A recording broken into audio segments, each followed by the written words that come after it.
Assalamu alaikum YouTube, this is Xenomex. This is just a really short video which is gonna show you why detail is very important when creating anything on Photoshop.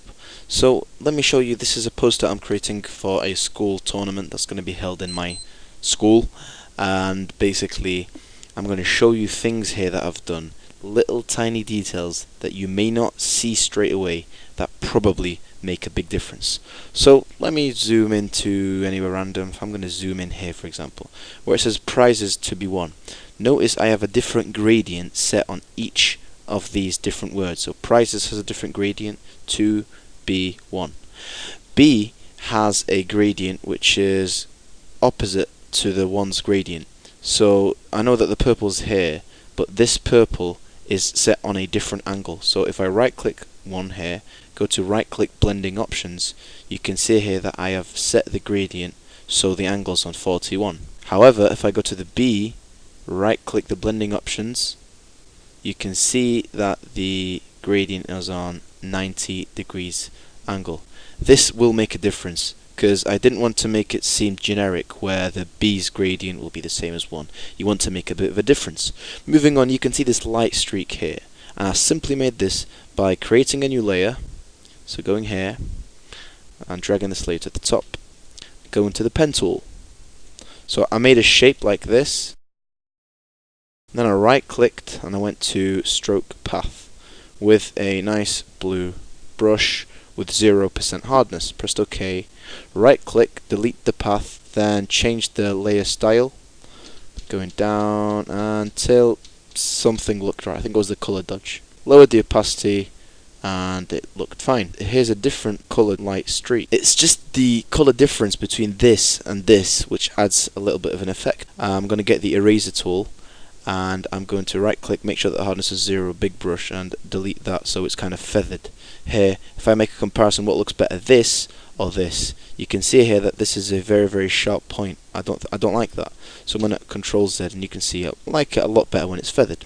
So let's move up and see what we come across. Here we go. I put the PlayStation kind of picture here and I've set the layer style so it's on soft light. That way you can see that the PlayStation is black, but also you can see the brick wall which is behind it.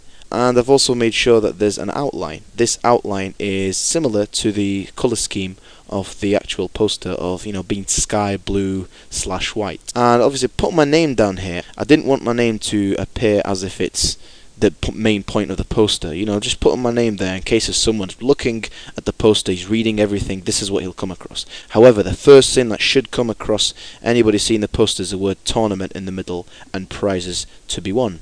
However, if I zoom in here, right click Amin, which is my name by the way, and I've set it on soft light. I didn't lower the opacity, it put soft light on itself automatically, and I like the effect. I made sure it's a pretty good font.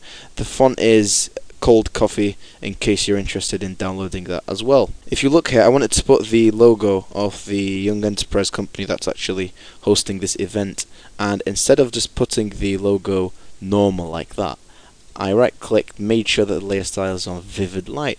That way it had a much better effect which fit into the theme.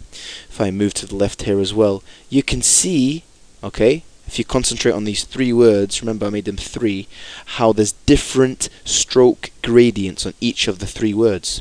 So for this one, you had the color purple on the outline on the left, the dark violet on the right. Whereas here you had the dark on the left and the bright purple on the right.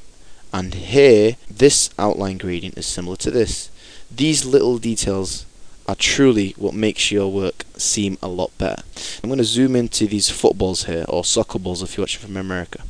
Now they are the same footballs, but a little touch I made was make sure if I duplicate this by going to Control J, is when I move it to the right, I don't make it seem identical.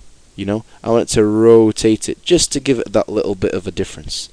And these are the touches and glimpses that I've been telling you about that really do make a difference. Remember, if you have seen anything here that you want me to go over or make a tutorial about, I'd be more than happy to do so if you send me a message describing in detail exactly what it is you want. Thanks so much for watching, hope you leave a rating and a comment. See you later. If you've not subscribed, remember to do so.